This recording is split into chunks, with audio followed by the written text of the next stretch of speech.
F-series smartphones may not look like it, but they're actually quite popular, especially in the offline segment, as stylish mid-rangers. The Oppo F17 Pro that launched in India simply wants to preserve that ancestry.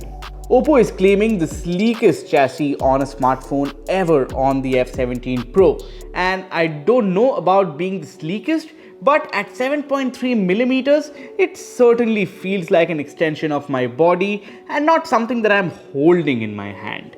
For a product that's supposed to be held in the hand at most times, this is indeed comfortably designed. But a smartphone cannot just be good looks. It also needs to perform reliably enough for daily usage. And with the MediaTek Helio P95 under the hood on the Oppo F17 Pro, I have a feeling that this smartphone might find itself quite lonely among the likes of the Realme X3, the OnePlus Nord or the Vivo V19. Let's see what the tests have to show. Hi, I'm Shubhajit from Digit.in, and in this video, we're going to review the Oppo F17 Pro. Let's begin.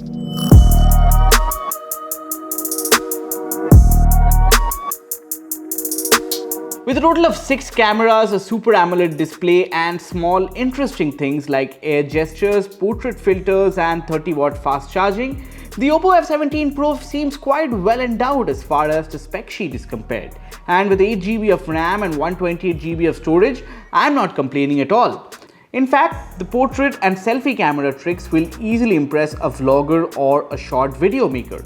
And that's particularly the audience this is aimed at. You have features like portrait video and a color pop mode to bring out the creativity. But that's about it. In a segment where smartphones are vying to be all-rounders, the Oppo F17 Pro's strongest focus is on the front cameras. You get a 16+2 megapixel setup on the front, capable of dishing out portrait photos and videos along with the expected features like AI beauty and the likes. The results are good enough for people who don't care much about the accuracy. The colors pop out, the subject is strongly highlighted, but again, that's about it. There's noticeable noise on faces when shooting indoors, while outdoors the background tends to get clipped completely in the day and my skin looks completely smooth and free of blemishes. That'd be acceptable to some people who would actively seek out the feature, but it was not for me. Moving on to videos from the front camera, portrait video which blurs the background, keeping the face in focus. The implementation isn't the best, but the background is noticeably blurred, putting all the focus on my face. However, the camera also brings out the white hair on my scalp quite harshly. I'm really not that old. Good thing is you can combine the portrait video mode, AI filter mode and the super stable mode and use them all together with the front camera. The rear camera performance, on the other hand, could have been a lot better. There's a 48 megapixel primary camera followed by an 8 megapixel ultra wide and two 2 megapixel mono sensors. The last bit seems odd, and I really found no reason why a smartphone should have two of the same cameras, but if you guys really do know anything about why it's there, let us know in the comments. Now in the day, the output looks bright and overly saturated, and quite evidently, Oppo is overprocessing the images because when you zoom in, there's very little detail in the images. Zoom out and there's that artificial sense of sharpness.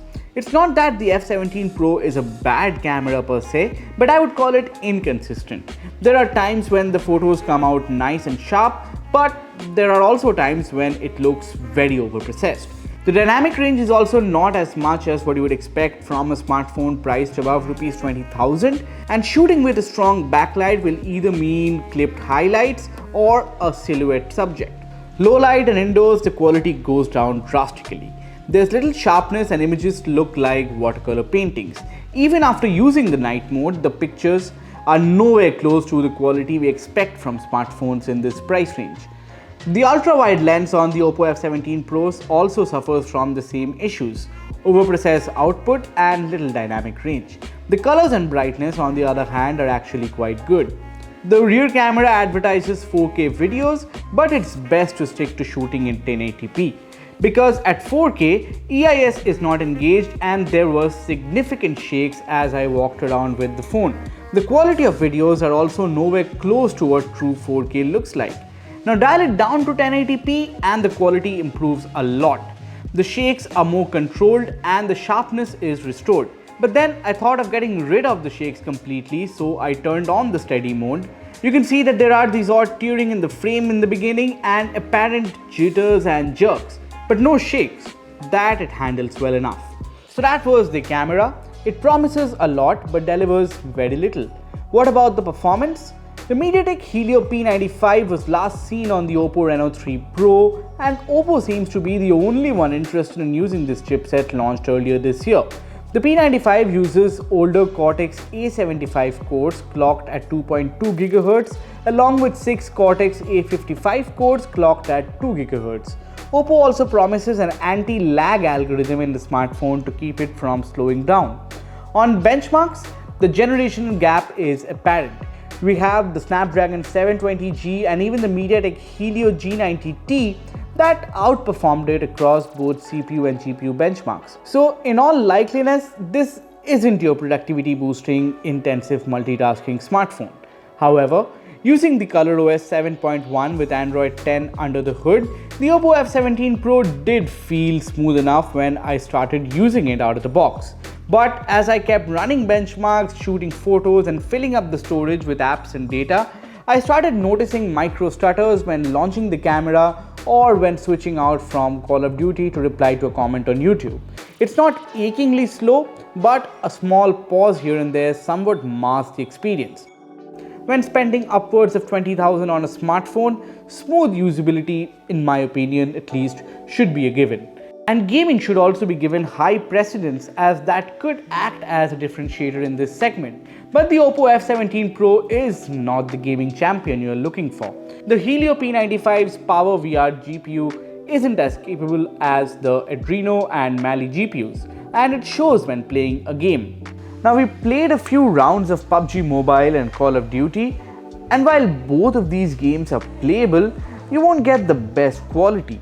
PUBG Mobile ran at 30 frames per second with 99% stability, which is certainly quite good, but the graphics was only limited to high graphics, which means the quality won't be the best. So things like your textures, draw distance, and even your grasses and buildings won't look as realistic as you would expect for a phone in this price.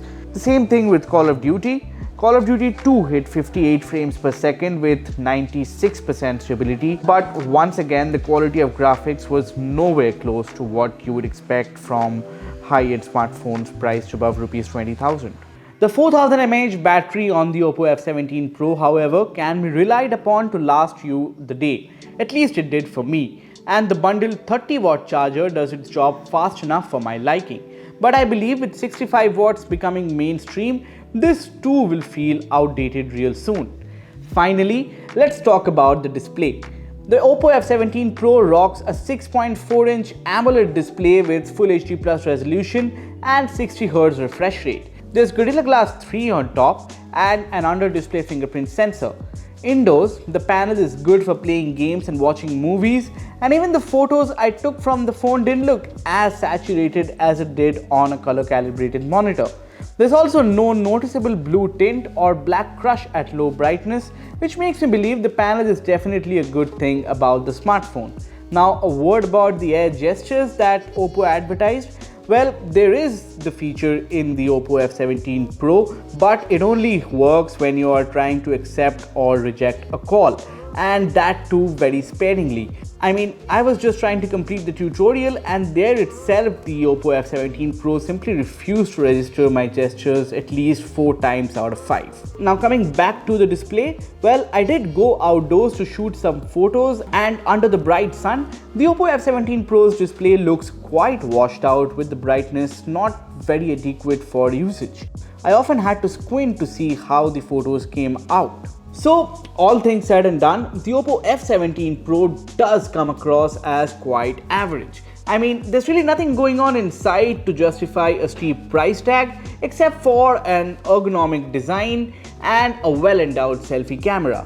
Now, performance enthusiasts and gamers can steer clear of this smartphone, while for selfie lovers, there are still some features in the Oppo F17 Pro that can be deemed useful. That was our review of the Oppo F17 Pro. Let us know what you thought of this smartphone in the comment section below, and do support us by subscribing to Digit.in.